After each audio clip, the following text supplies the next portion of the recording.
Geseni Mkhize, who's the Robben Island Museum CEO. So nice to have you on the program. Welcome to Morning Live. Hi, morning. Thank you very much, Leanne, and good morning to your viewers. All right, so the last time the conference was held in Himeji, Japan. Now it's at Robben Island. I mean, why is the conference there? I think it's a fabulous location, but tell us more about it. Yes, the reason why it's held in Robben Island is because Robben Island, as a World Heritage Site, was the first site to be declared after the Nara Declaration of 1994, which emerged actually from discussions in Japan around authenticity and integrity of sites. So that's why we are looking back now, reflecting on the distance that we have covered since that time. Yeah, it's the first of its kind. How did it all come about? Just take us back to its origins. Oh, I didn't get that one. Take us back to the origins of the actual conference. Yes, like I've just pointed out, the decision to have the seminar on Robben Island, or in Cape Town in this case, was because Robben Island was the first site to be declared since the Nara Declaration in 1994. Yeah. Okay. All right. Let's kind of talk more about the conference itself. I see why we're having it at the site, but just in terms of the African Conference on Authenticity and Integrity of Heritage Sites, let's talk about that actual conference and how it all began, how it all started. Yes, it all started in partnership with the Africa World Heritage Fund, because remember, the AWHF is responsible for the development and promotion of World Heritage Sites in Africa as a whole. And the reason why Robben Island was chosen, especially around the issue of integrity and authenticity, was when one looks at the way the sites were inscribed and declared in Africa, it's very different from the way it's been done in the Western countries. Because especially in Africa and Asia, you will find that there's really some emphasis on intangible heritage rather than what is tangible about the sites. And it's also around the situation where you have most of the sites where things have been dismantled and redesigned, but what makes them authentic and what makes sure that the site retains its integrity. And for example, in the case of Robben Island, you will find that even though it's a multi-layered cultural landscape going back thousands or millions of years, some of those attributes are no longer there. But what retains its significance is the stories that are associated with what used to happen there. For example, you will have the leper colony, the leper graveyard, but you might not have the church or the spaces where people were kept. So it's the significance of the intangible heritage and the stories that are associated with the sites. How many heritage sites are there in Africa? Well, I would not know the exact number, but we have quite a lot. I think South Africa is leading in terms of the number of heritage sites, not only the cultural heritage site, but also those that are on the environmental side. But for the workshop that we are hosting people from one of the most important heritage sites is the Gorée Island in Senegal. Yeah. We have people from Uganda, people from Zimbabwe. Great Zimbabwe is also a World Heritage Site. We have people from Barbados and also people from Botswana. So it's quite a broad range of African experts that are converging here on Robben Island, talking about World Heritage. Yeah, it's beautiful. I mean, I think it's just one of those incredible things to be in Africa when we've got so many heritage sites. And as you say, South Africa leading the pack in terms of heritage sites. What are you hoping to cover in the conference? I mean, I think you've given us a good example of how you've maintained integrity at Robben Island in order to, keep it up as a heritage site and let people go there for the authenticity. But what else is going to be discussed? What are you hoping to achieve out of the conference? Yeah, I think what we're hoping to achieve, because there will be a broad range of discussions. Like I said, we've got people coming from all over Africa. And what we are hoping to achieve, apart from just looking back in terms of what we have covered since 1994, It's also trying to strengthen the role of Africa in terms of World Heritage and making sure that more African sites are inscribed. And also looking at what do we mean by value, what do we mean by integrity, what do we mean by authenticity. Because from time to time there will be conflicts between UNESCO and some African sites in terms of what does it mean to inscribe a site and what happens once the site has been inscribed. Because, for example, you've got in some African countries where there will be conflicts between nature and people and whether people can coexist in a World Heritage site. Those are some of the dynamics that we'll be looking at, but also looking at the challenges that the World Heritage sites are facing, as well as the achievements that have been made by those sites that were inscribed many years ago through the Nara Declaration. What are some of the challenges? I mean, if we look at Robben Island, what would you say are some of the challenges that you face? Yeah, I think the biggest thing for Robben Island has been around it being an island, an isolated space, difficult to access, which makes it very unique because people might say, well, there is Gorée Island in Senegal, it's also an island, but that island is only 3.5 nautical miles from the mainland, whereas with Robben Island is 11 nautical miles. So when it comes to maintaining the site, that distance does have an impact. But apart from the maintenance issues, it's a contested space, and because of its history, because of where we come from. So everyone always wants to have a say about what the narrative or the story of Robben Island is. But also, that's what makes it exciting, because it's a living museum. You've got people that were kept there that are still alive. And so we have those sort of constant exchanges or constant dialogue going on. So that's what is exciting about some of these World Heritage sites, because in some other countries, you will find that there's local communities that have expectations of benefiting from World Heritage sites. So it's a broad range of it's not only a matter of the maintenance of the site, but also how the site keeps itself relevant and how the site stay in constant dialogue with communities around it. All right. Thank you so very much for talking to us. I think it's proving to be a very interesting conference underway. Sibongeseni Mkhize, who's the CEO of Robben Island Museum, talking to us about this conference that's happening right now. The African World Heritage Fund are hosting an African conference on authenticity and integrity of heritage sites from today until tomorrow in Cape Town. All right, that brings us to the end of the broadcast. Thank you for watching, everyone. Have a fantastic day, and we'll see you again tomorrow, bright and early, live from the Grahamstown Festival. God bless you all. Shap shap et tada.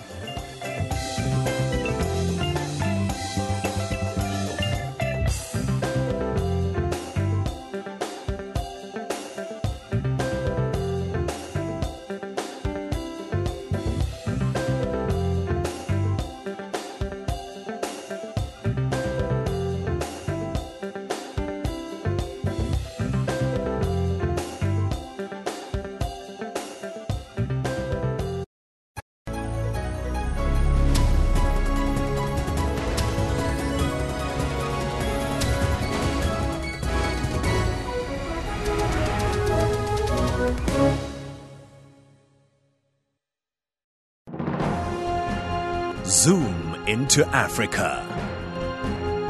This is Libya. The chairman of the General National Congress is Mr. Nouri Abu Samen. Libya got independent from Italy on 10 February in 1947. The population is more than 6 million people. One of Libya's major languages spoken is Arabic. Monetary unit, Libyan dinar.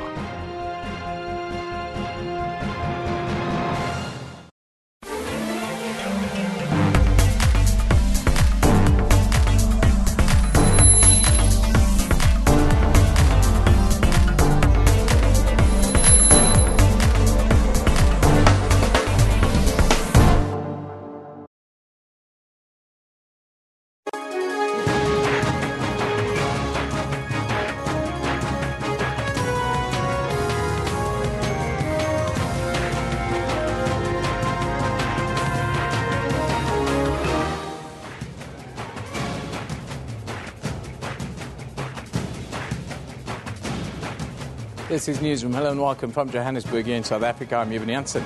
The show is live, broadcast from our studios in Auckland Park. We also stream live on YouTube right now, with the whole show available on our YouTube channel all of the time.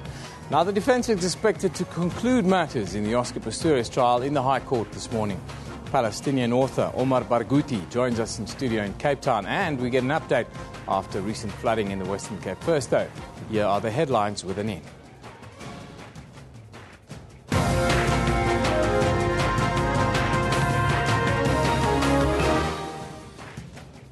Good morning, I'm Anindo Mal. Let's take a look at the stories making headlines today. The murder trial of Oscar Pistorius could come to a conclusion today. Proceedings were adjourned early yesterday for the athlete's lawyer, advocate Barry Root, to consult with his team before the finalisation of their case. Yesterday, the state also concluded its cross-examination of University of Cape Town professor Wayne Derman. Prosecutor Harry Nell argued that Derman was a biased expert witness. Pistorius' witness team has in the meantime confirmed it will lodge a legal complaint against the sale of confidential footage of their client produced by an American forensics company. The Democratic Alliance has asked for a full parliamentary committee review on the controversial e-toll system in Gauteng. This comes after the province's Premier David Makhura unveiled plans to establish a panel to investigate the project's impact on Gauteng during his State of the Province address. The party has called for the committee because it believes a provincial investigation will not be good enough. With a cold front on the horizon, the power giant Eskom has assured South Africans that they don't need to worry about the lights going out. The power utility says no load shedding is scheduled because there is sufficient capacity to demands. Police in Opongolo in northern KwaZulu-Natal have appealed for calm following the discovery of body parts of a 4-year-old child in a church. The church pastor is now on the run. Lungisani Ntuli went missing last week. His head, arms and legs were found inside St. John's Apostolic Church by the pastor's son. Angry residents have attacked the church premises, destroyed property and set a house alight.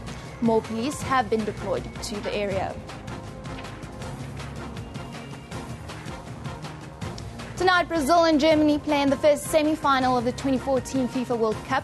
The host country will be without captain Thiago Silva after FIFA turned down the Brazilian Federation's appeal against his yellow card in the 2-1 quarter-final win over Colombia on Friday. Brazil will also be without their star player Neymar da Silva, who won't be returning to the tournament after sustaining a serious injury. The second semi-final will be between Netherlands and Argentina tomorrow. All of these stories are available on our Facebook page. You can also follow us on Twitter at SABC Newsroom. Eben, back to you. Yeah, thank you, Anine. A very good morning to you once again if you just joined us. Now, the defence team of murder-accused Paralympian Oscar Pistorius is expected to close the case at the High Court in Pretoria today. Pistorius is charged with murdering his girlfriend, Riva Steenkamp, on Valentine's Day last year. Representing the athlete, advocate Barry Root asked the court to adjourn early to consult with his team before closing his case. The state earlier concluded its cross-examination of University of Cape Town professor Wayne Derman, who had worked as Pistorius' physician for 6 years. State prosecutor Harry Nell said he would argue in his closing arguments that Derman was a biased expert witness. He also questioned whether he was qualified to comment on the Paralympian psychological tests. Pistorius' defence will meanwhile lodge a complaint with the American Bar Association against the evidence room, the company alleged to have sold a confidential reenactment video. Well, for the very latest, we go live to the North Gauteng High Court, of course, where Griselda Lewis is standing by as always. Very good morning to you once again, Griselda. A very good morning to you, Evan. Freezing cold enough for you there, Griselda, but just tell us, what do we expect today?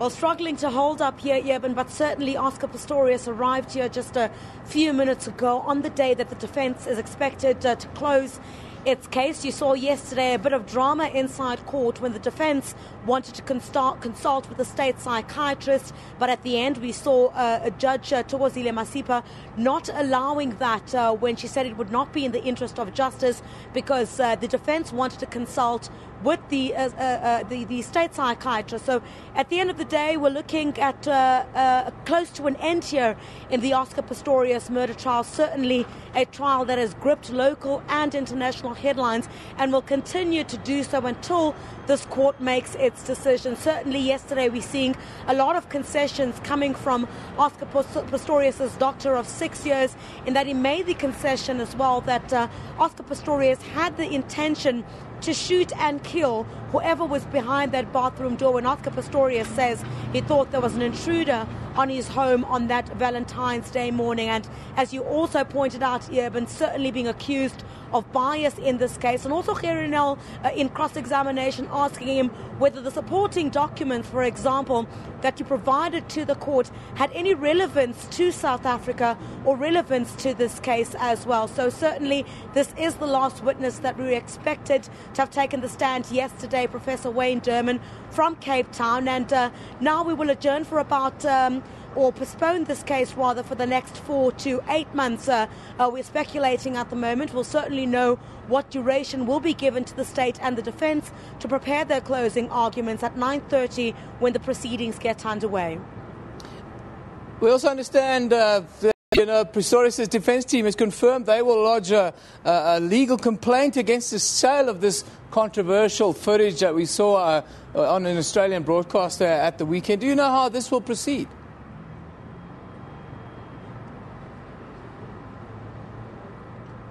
Look, the sense that we're getting at the moment, Eben, is that certainly the defence will take some action against the evidence room for this leaked footage. They maintain that the evidence room was in breach of a disclaimer agreement between themselves and the evidence room, and that it was not supposed to have been leaked to the Australian media house that it was leaked to. Certainly what we also want to establish, if at all this footage had been sold to this Australian network, and for what price certainly that was. But I can certainly tell you is that when we consulted with Oscar Pistorius' legal team, they refused blatantly for us to use any of that footage. The SABC is in possession of some task for using some of those images because we've seen some of the media houses running the images showing Oscar Pistorius reasonably able on his stumps and reenacting the moments before, during and after he shot and killed Reeva Steenkamp. Just quickly, Griselda, just take us through the process of today. What are we looking at? Is it going to be a long day today? Are we going to have a quick postponement? And just your expectation. Well, it certainly doesn't look like we'll be having a long day, Urban. What we're expecting to happen at 9:30 is for the defence to formally close its case. And yesterday, when court adjourned, Judge Thokozile Masipa asked to see counsel. Both teams would need to prepare their closing arguments. Then we will come back on this particular matter. And then, of course, we'll be much closer to knowing that the Oscar Pistorius trial matters should be concluded today, and we'll keep you updated. Griselda will keep you updated throughout the rest of the day as to how it develops. However, we will be live inside the court in about 20 minutes' time. So if that's what you're waiting for, stay tuned. Now, Omar Barghouti is a well-known Palestinian commentator and human rights activist who was actively involved in the international anti-apartheid movement during the 1980s and is today a founding member of the Palestinian Boycott, Divestment and Sanctions campaign against Israel. Since 2005, several artists have openly boycotted Israel. Various churches and pension funds have divested from Israel, and there's an increasing sanctions campaign, mainly in Europe, against Israeli banks and other finance bodies, all due to the growing pressure exerted by the global Palestinian BDS movement. Now, Mr. Barghouti is in South Africa, and he joins us today from Cape Town. Very good morning to you, Mr. Barghouti. Thank you for joining us. Good morning, sir. Before we go into your visit to South Africa, just give us your views on the latest on the abduction and revenge killings case that we've seen in your homeland. It is clearly unfortunate whenever a human life is lost, any human life. But we have to get to the root of the issue. Violence did not start with any abduction or killing in the last few weeks. It starts with ethnic cleansing, with occupation, with illegal acts and crimes against the indigenous Palestinian people. So to get rid of all violence, we've got to get rid of the root of violence, which is oppression. Well, you published a book in 2011 on the global struggle for Palestinian rights. Where are you today in this struggle? I think the Palestinian-led boycott, divestment and sanctions, or BDS movement, which is today a global movement, a human rights non-violent movement, has come a very long way towards what I call our South Africa moment, realizing Palestinian rights. As you've mentioned in the introduction, in the last year or so, major pension funds, major banks, major churches have taken action to divest, to cut relations with Israeli entities involved in the occupied Palestinian territory and in Israeli human rights violations. This is a growing movement. Just in the last few weeks, the Bill and Melinda Gates Foundation divested from G4S, a security company involved deeply in Israeli violations of Palestinian rights and international law. So we're not any longer at the margins of the mainstream. We're very much entering the mainstream, including the United States, where major academic associations have adopted an academic boycott of Israel, where student councils across many campuses are adopting divestment from companies involved in the occupation. So we're really getting much closer to what I call our South Africa moment. That's what I want to ask you. Type in Newsroom and we pop up first on the list, really, as always. Newsroom, first on the list. But let's go to the North Gauteng High Court for the conclusion of matters in the Oscar Pistorius murder trial.